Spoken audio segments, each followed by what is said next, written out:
All we need is a couch and a TV here, and I'm good. This is the gold vault of the meat room. This is the meat industry gold vault right here. How much money is this piece of meat? So this is worth more than $1,000. Just for this piece of meat? More than $1,000.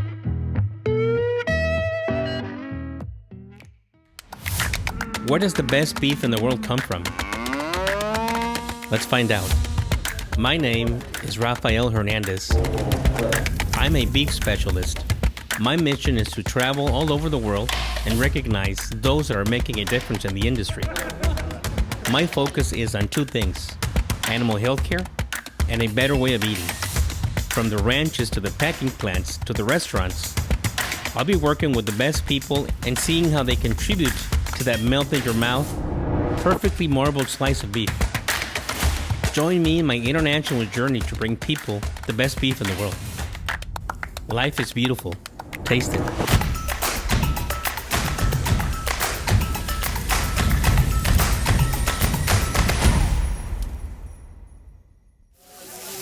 One thing I've learned is that quality attracts quality.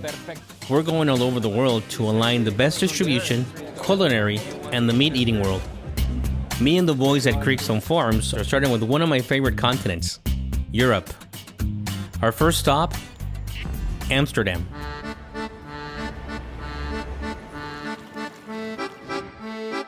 This is my first time meeting the Nice to Meet team. One of the top meat purveyors has an epic day in store for us. I need to make a lasting impression to grow this alliance. All right, guys, so we're actually in here with Nice to Meet. Brickstone Farm invited me, they've invited me. So we've actually never met these people in person. So we're hoping there's chemistry, and hopefully we could see that in the camera, because at the end of the day, if we don't get along, it's not gonna be a good thing. So it'll be a real treat for us to go and see the exclusive behind the scenes on how they operate and why they do what they do. Okay, some quality things which are important as well. We just take a pair of these and put them on downstairs? Yeah, downstairs. So we're actually getting all smucked up, getting ready to go back into the cold storages. But I'm not exactly sure if I can bring cameras in. What can we bring in? We're in Europe. It's my first time out here. It should be fun.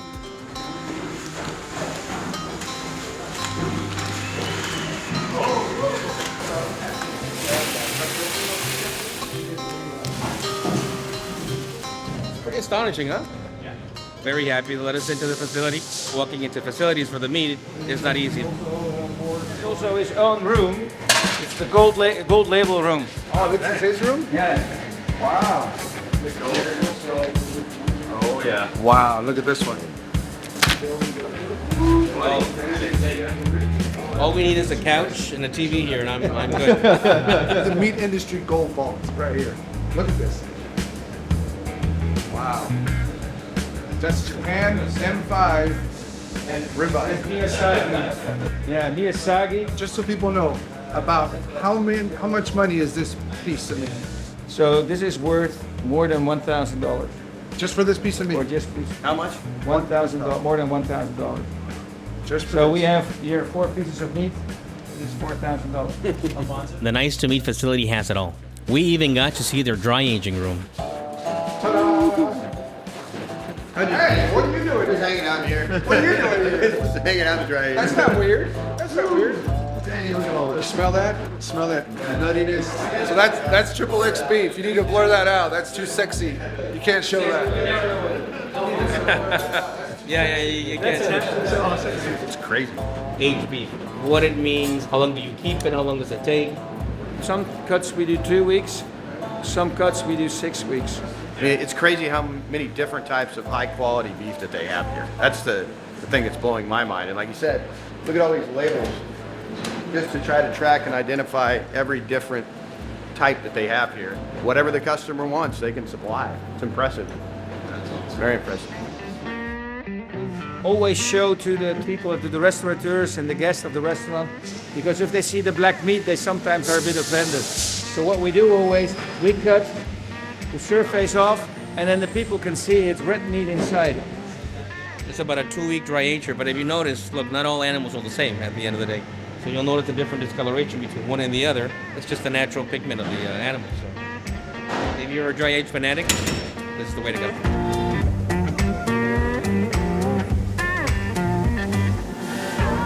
We're actually in the e-commerce room right now where they service hotels, anything to do with deliveries, portion control, and they're showing us exactly what they're doing. The natural, the hormone-free. It's just amazing. It goes pre-cut into the restaurant because they do not want to have that their employees are cutting themselves. No waste. You know, sometimes chefs, sous chefs come in, head chefs go out, so it's having someone that knows how to cut a steak and actually portioning it by hand. It's not easy.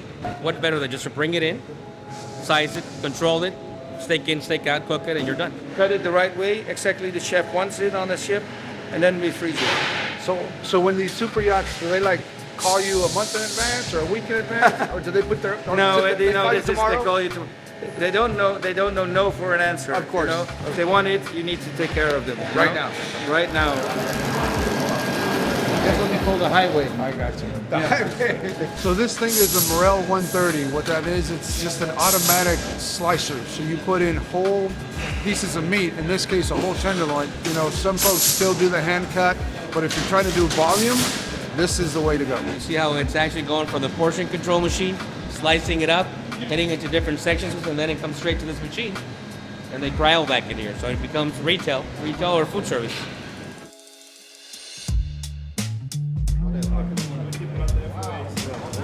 The burgers come out kind of like a puck looking burger, and then it smashes between the two belts.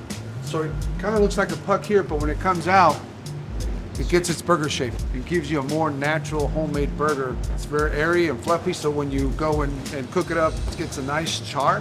And when you take a bite on it, it's nice and loose. It's a beautiful piece of meat right there. Depends on the customer, depends on the size. They got 24 customers, they could do somewhere between 6 ounces as high as 10 ounces, he says. 6, you know what the size of the burgers you're making? 8 ounces, 10 ounces? Going too fast and I cut him off guard. He couldn't tell. He says he knows the English, but he couldn't tell between a gram and a pound because he got to convert it. Same thing with me. He said 200 grams, and I'm guessing it's 7 ounces, so we'll convert it later for you. Technology, automation, I absolutely love it. There are not only new products, but also entirely new concepts. You know, this is some of the stuff that we don't get to show to everybody. You created a room here, showcasing it, and you have the butchers come in and pretty much show them how to cut the meat, where it comes from. We're doing the cutting for customers. We can have customers outside, they can have a look what we are doing here. They see that we are working with high quality products, and then by showcasing it like this, people also understand more what we are doing. This would be my man cave in my house. Your own man Yeah, cave. this would be. I love it. The tour ended with something I'm all too familiar with, cold storage. Yeah, this is what we bring in containers, we store it here, and then it goes out in pallets. Oh, I think we have here around more than 1,000 boxes of Creekstone. 1,000 boxes, we're probably looking somewhere around 40,000 pounds. Seeing all those Creekstone boxes gives me that warm, fuzzy feeling. I know Nice to Meet customers are getting the best of the best. I love touring facilities, but you know what I love more? Eating. Luckily, Nice to Meet has the rest of the day dedicated to eating Creekstone Farms beef. Everyone here are customers and potential customers of Nice to Meet. So we just got out of the plant and we saw cutting rooms, dry age rooms, and they have this beautiful cutting area that I need to do in Miami. They have a full kitchen, barbecue area, cooking area. Very excited. There's actually different cooking stations, so folks and customers and potential customers can come out and actually taste some of the meats that we have available. They're cooking chuck flap, strip loin, and brisket today. They even had a local barbecue master who has won awards competing in Texas. My name is Tom Reis. I'm from Southern Dutch Barbecue. We cook KCBS contest, and we are currently European champions. The brisket is actually on a smoker that was built in Texas and brought to Holland directly for competition-style barbecue.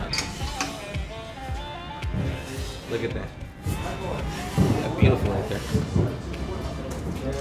That's the most beautiful thing, you know, Right? when you're on Yeah. a competition and you smell that hickory flavor in the morning. There's It's just, yeah, perfect.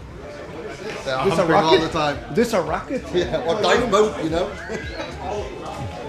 But the coolest thing is Because this is common in the U.S., right, to see a smoker like this, but in Europe, it's not that common. So, I'm sure he gets all kinds of looks and questions when he's towing this from competition to competition. So they always want to know what it is.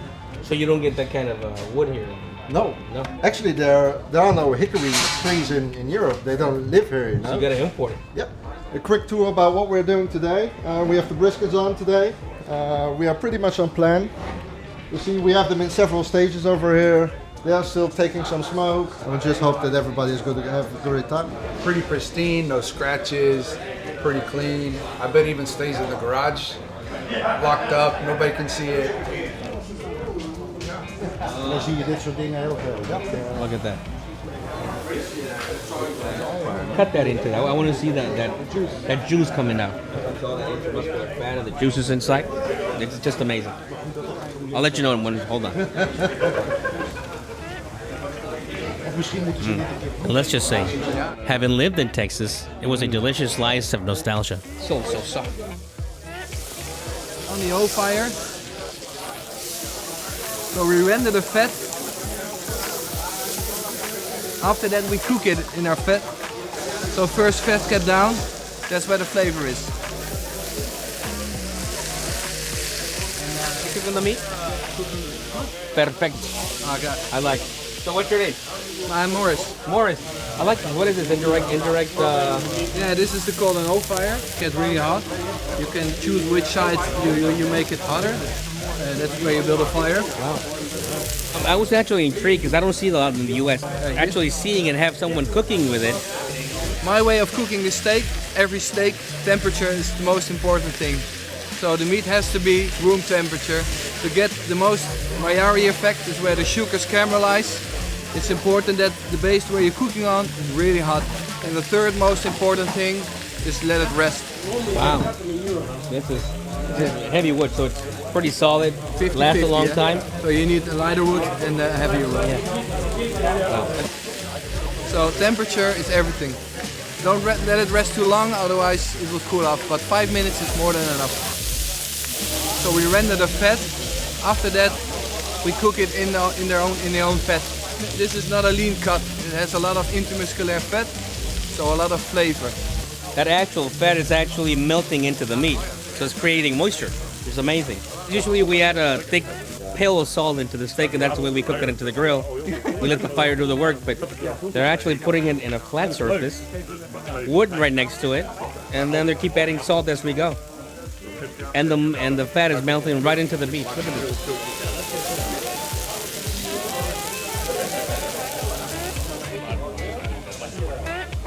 This piece what we have here is chuck flap. It's between the bones of the cow, and it has a beautiful marbling throughout the meat. The fat of the chuck meat is soft, so it's really good to eat. As you can see, the juices, the intermuscular fat. Can't go wrong with Brickstone, right?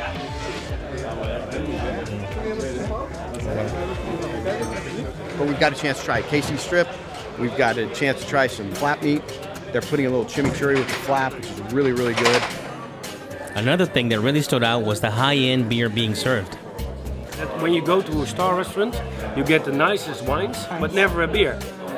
It's strange because you can make you can make with beer beautiful taste combinations. So we might have to work on Mexico for that. I hope so, because we want to expand the knowledge of beer. Yeah, nice sweet taste to Yeah, it. yeah. That's the grapes. We use Pinot Noir grapes. Let me see the bottle. I mean, using grape skins in place of hops, aging the bottle at the bottom of the ocean. Thank you very much. That has sexy written all over it. Brewery is called De Goede en de Stoute, and the beer is called Vuurzee. And we made it with champagne yeast and Pinot Noir grapes. And it's the Dom Perignon of the beers. It's the best beer in the world. I have to get that beer down to Mexico. With the event drawing to a close, Nice to Meet had a final presentation arranged for us. What Nice to Meet has asked us to do is kind of each one from Creekstone and Rafael kind of come up and give a little speech. So the minute you see speech in group, you're like, ah! So hopefully we can get that done and keep their attention and move on to the next stage of the event. Started with an idea from my uncle to produce a high quality product that people could enjoy around the world. There was something missing at the time, so a high quality black Angus beef that could be enjoyed worldwide. I grew up in the area. I know the places that had the good Angus cattle that we need to go find and go after to be able to produce the beef that you're tasting today. And we're just very happy to be able to bring our beef for everyone to enjoy in Europe as well. From all of us at Creekstone, we thank you all for your support. Thank you for your business, and we look forward to growing together. Creekstone happens to be one of these alliances that are making a difference. You know, they've been in the industry for a long time. I'm just here to take out a voice and take out a message. We started in Mexico about 7-8 years ago, taking out the message about better way of eating beef. The new era of beef, that's what we're calling it. And we're going out there educating the chefs. So we're making changes slowly, as fast as we can. And they're the pioneers for this change coming up.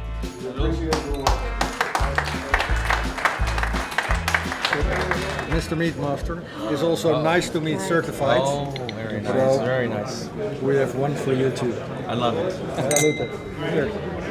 So I really didn't know what to expect, but I love what they're doing. A lot of great customers, made a lot of great connections. We had a lot of fun. We cooked up the Creekstone steaks, strips, briskets. Man, we had a feast. Spoke to people that are making a difference. It was great. After seeing how Nice to Meat ran their operation, the rest of Europe has a lot to live up to. Awesome facility, awesome food, awesome event, and even more awesome people. Life is beautiful. Taste it.